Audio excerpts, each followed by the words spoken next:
attending, we have our contestant, Dr. Robert Mills III, with us today, who thinks he has what it takes to be an attending. Let's find out. Question number 1. What constitutes a duty hour violation?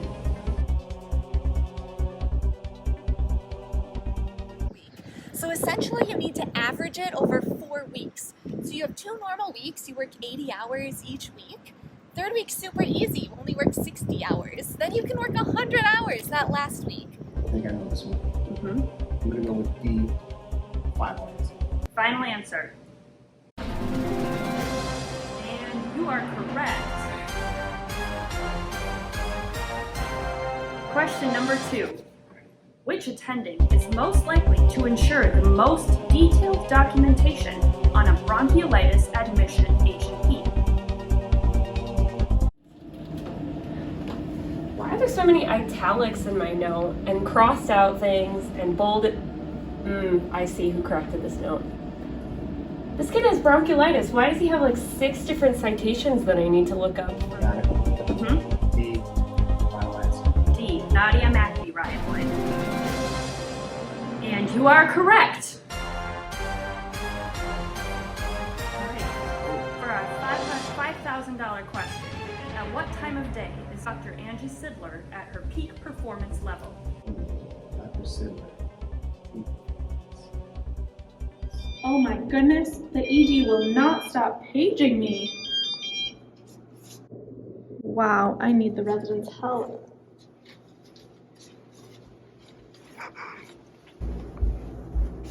Perfect timing. Yeah, it just might take a while. Sidler's on. Yeah, you know. Oh, I gotta go. Hi there, just coming from the ED. How's it going? Good. I mean, we're busy, yeah. It is so busy down there right now. Let me just get my stuff out and we will talk about those admissions that we have. Okay. Yeah, we just have to, I gotta find a pen in here. Okay, wow, yep. It is so busy down there. You have to be careful with who is in charge of that ED tonight. Oh my gosh. And you just can only trust so many people, you know. We gotta do good work. We gotta pay close attention. You're right. Yeah. 3A. 3 again. Final answer. Locking it in. You are correct. Question number 4 for $10,000. Fill in the blank to complete this sentence regarding the most important part of Dr. Michelle Richardson's exam. What was his exam like? Let's just hit the pertinent. Normal heart, normal lungs, his belly, he had some suprapubic pain. Did you check the genitals? No. Oh God, he has abdominal pain. Their balls hurt. You must make sure. You need to check the genitals. B, final answer. All right, final answer, and you are correct. On to the $50,000 question. What is the most likely reason your ASCOM rings in the middle of the night? It's like 4 a.m. Isn't this child 16? Yeah. I think it's okay for him to not pee overnight, and we'll let the day team do it. See if he can pee once he wakes up. Thanks. Bye. D. Low urine output in an 18-year-old. Your answer is correct. Yes. All right. All right. Question 6. Approximately how long does it take for Dr. R. Scott Velders to consent a family for a routine circumcision? Well, so first your baby will get some Tylenol before the procedure even begins. We'll of course be numbing up the penis with local anesthetic. It's a numbing medicine put all around the penis, and the baby will get a pacifier with some sugar water on it that helps soothe the baby. Then we'll start with a cucumber facial. There'll be these nice little imported cucumbers that we'll place over the eyes, quite comfortable for the baby, and have a little bit of a sticky mask on. That'll help open the baby's pores. Then we'll start with a little bit of an infant massage. That'll be with avocado oil. There is a possible side effect of the child might become a vegetarian. If I can remember correctly, Velders does a very thorough job. So I'm going to go with A. A. Final answer. 48 minutes. Final answer. Let's take a look. And you are correct. Final question. $1 million. What is a golden weekend? The golden weekend. A golden weekend. Golden. A golden weekend. Can I have one friend? Yes, you can phone a friend. Who would you like to phone? Bonnie Benson. Bonnie Benson. All right, we're getting Bonnie Benson dialed up here. All right, Bonnie, your friend Robert is on Who Wants to Be an Attending and needs your help answering the final question. What is a golden weekend? A what? A golden weekend? Does that mean like you get a Sunday off? Or maybe it just means that you get a Saturday off. Maybe that's it. I don't know. You know what? Bonnie has been a good friend. I can trust her on this one. Okay. Very smart. Yeah. All right, D, a day off on either a Saturday or a Sunday. And I'm so sorry, Dr. Mills. The answer was B, receiving both Saturday and Sunday off. What? All right. Well, that's the end of the run of Dr. Mills on Who Wants to Be an Attending. We'll come back to you after this short commercial break. You won't want to miss this season on The Bachelorette, as we watch EBS meet hundreds of medical students and let her pick her dream crew of residents. Who will she pick? Tune in to watch what has proven to be our most dramatic season yet.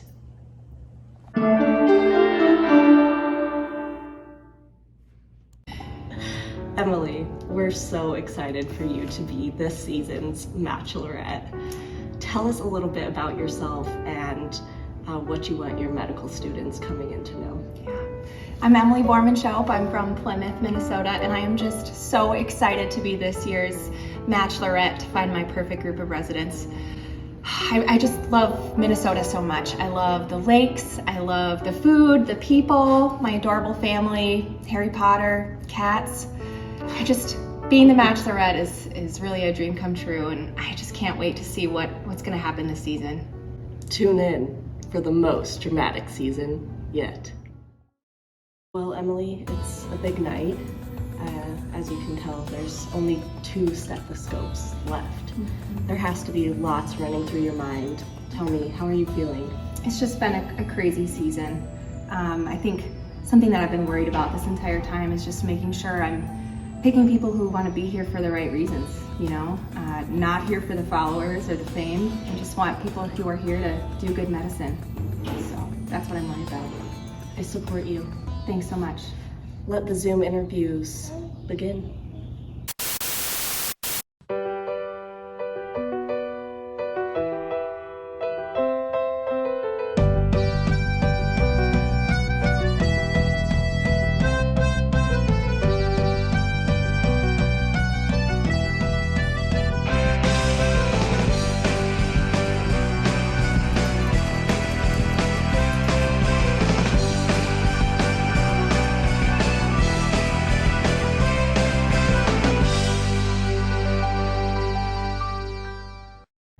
So one of the most challenging parts of residency is responding to cross-cover pages.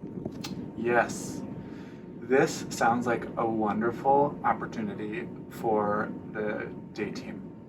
Well, why do I care that the kid has a normal blood pressure? I mean, like, why would I get out of my chair to go check on a kid with a normal blood pressure? And they're not even febrile. 99.2 is not febrile. It's just warm. It's hot in there. Turn the temp down. Let me rest. And sometimes you get asked questions that I really don't think that you need to know the answer to. Like, what's the big picture plan for this patient who's been here for 3 months at 3 o'clock in the morning? Hey, what's this about this patient wanting a care conference? Oh, she wants it right now? With who? With me? Okay. I think they're bored. I don't know. But I'm just over it, you know? She wants to know if I agree with the oncologist plan and the chemo that her son is getting. Okay. And what else? She wants to know the prognosis. Okay. Yeah, we get paged on cross-cover.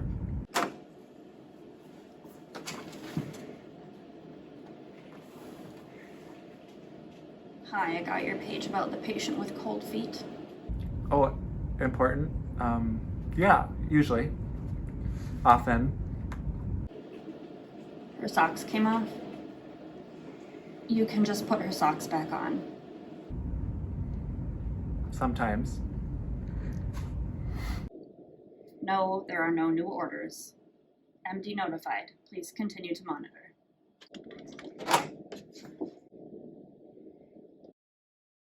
One of the privileges of residency is working with the attendings. Hey! Oh, hello, Pediatrics team. I'm so glad I could cover for you while you were at Block A. Would you like this pager? Yeah, I'll take the pagers. How did it go? Did anything happen when we were at Block Ed? No, there was one admission, but don't worry, I took care of it for you. Oh, awesome. Yeah. Well, starting about 2 minutes ago, I got about 17 different pages. There's 6 to 7 admits waiting in the ED, and the attendings are just chomping at the bit for the resident to get there and do their admissions. It's kind of tough. They don't really know what they're doing. Gotta go. I do need you to write the H&P. Sure. And put in the admission orders. And actually probably call and update the family. One time, an attending asked me to discharge 3 patients that had been sitting on the wards all afternoon because they didn't know where the final discharge order button was. Okay, the note, the orders, and talk to the family. What did you do for the admission? Oh, well, so I saw the patient. I sometimes get so worried leaving these patients in the hands of the attending, especially on a Block Ed Friday. Hey, I need you to order some Tylenol. I'm going back to bed. Oh, okay. I have to ask a resident. I don't know how. Block Ed Friday without the residents is a mess. Dr. Reich asked me how to order a flush. What is the proper dosing and how do you even order Tylenol? Who are really here for us and try to find a balance between our work and our educational priorities.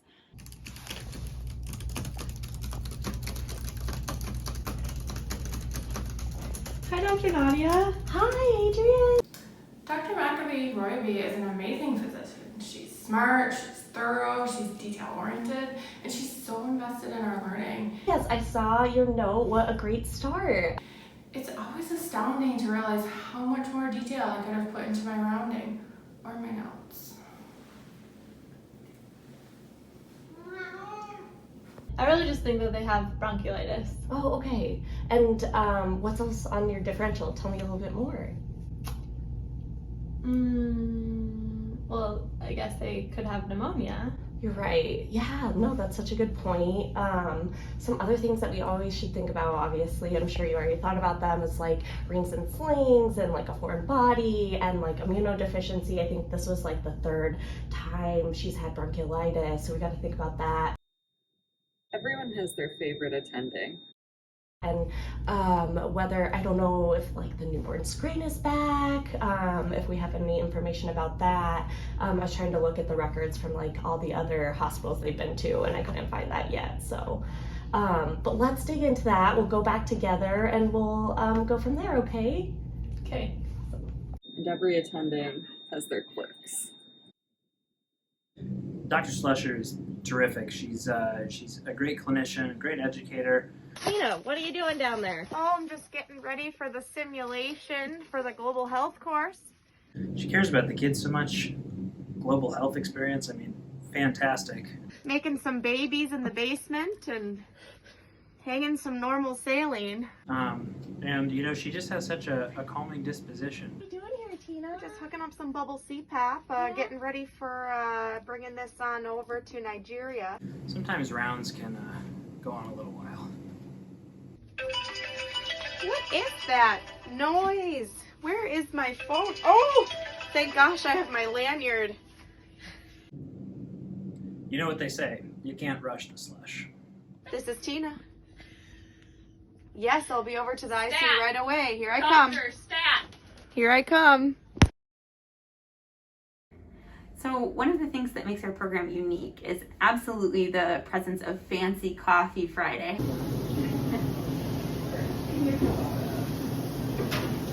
It's Friday, which means that I can, under no circumstances, miss Fancy Coffee Friday. Fancy Coffee Fridays. It's Fancy Coffee Friday! All right, let's see. You had the mocha cappuccino, non-fat. It's on Friday, where instead of having your boring coffee from the doctor's lounge, that I'm assuming tastes bad, you get to have fancy coffee. I had a lavender London fog. Lavender I love the London lavender fog. London fog. All right, this one. Thank you so much. You're welcome. Okay, we had the Americano. Oh, thank you. With coconut milk. I always got a chai tea latte. This one was the matcha green tea latte with vanilla. We had an iced caramel frappuccino. Half shot, right? Half shot with a caramel drizzle on top. And it's super yummy. Plus it's free. Hashtag FCF. Turtle mocha. Okay. All right, everyone. Have a good Fancy Coffee Friday. See you next Friday. She got me regular milk and she knows I'm lactose intolerant. It's like she doesn't even care. That's fancy. I'm just so glad that I can bring joy to my teams and that there's just such a sense of unity when I can provide everybody with fancy coffee every Friday. Am I gonna drink it? Yes. Am I gonna enjoy it? No. It just warms my heart. Shelby got me oat milk. I asked for almond milk. You know what? I was talking to Kevin at Bambino's. He told me he doesn't even like Shelby, he just likes it.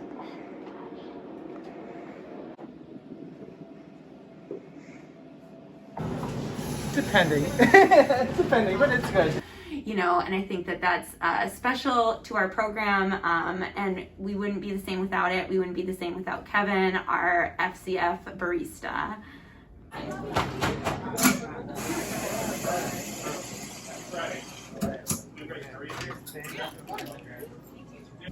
Kevin is the most important part of our residency program. It's a good day. I love Fancy Coffee Friday. We all aspire to be heroes like Kevin. Fueling the people of the world to save the people of the world. That's our mantra here. I expect full participation from everyone.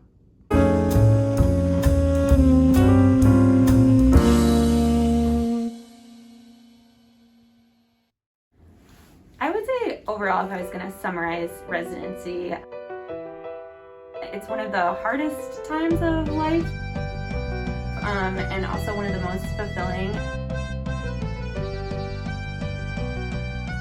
That you'll meet people who you'll never forget and will be part of